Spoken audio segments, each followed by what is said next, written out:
Hey family, Divine here.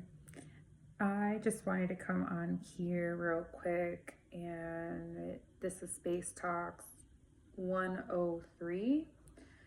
I have a couple of videos before this where I want to really tap into the dark aspects of self, but just things that have not been illuminated yet. But I had a thought about table. Like, what is the significance of a table? And why we even call it a table? And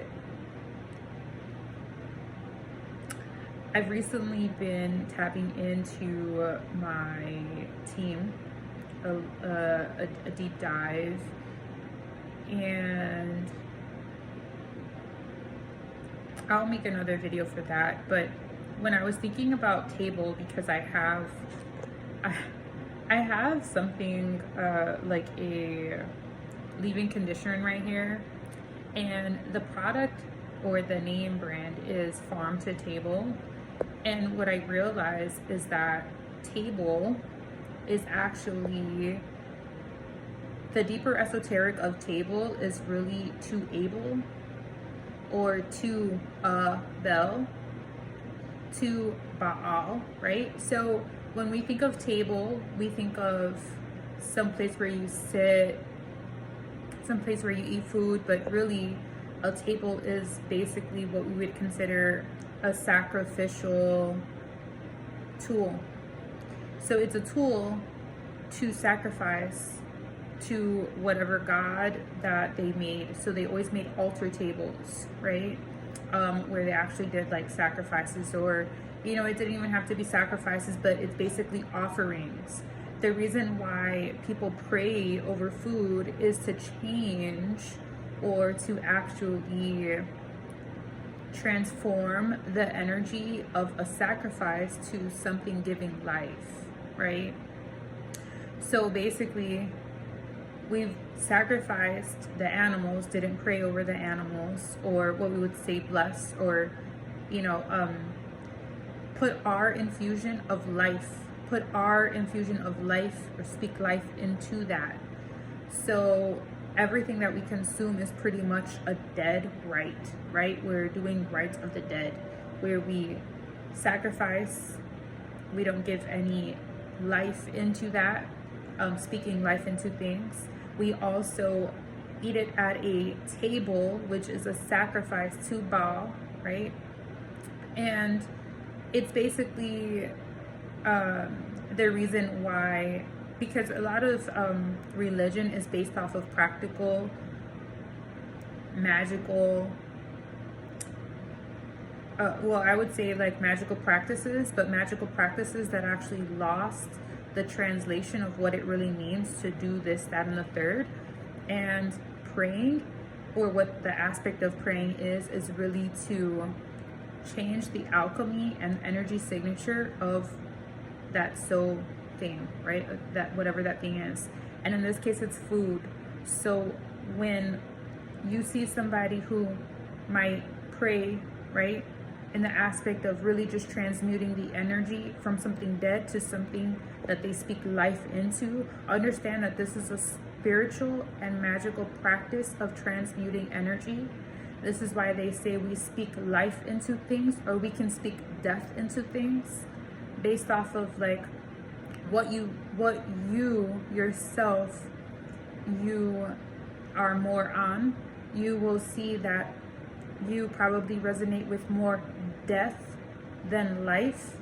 Death would be more of an aspect of, look at what you eat. Is there any sustenance of sun on your plate, right? Things that naturally resonate with the sun. And if there's like more carbs and things that kind of don't, then you know that you're more probably in line with more of what we would consider death, but it's more like a lower resonance. Doesn't mean that the lower resonance can illuminate aspects of these states of what we would consider death. And death is actually nothing more than ignorance, right? So sometimes when things are in the aspect of death, it really means that these are aspects of self that have not been illuminated.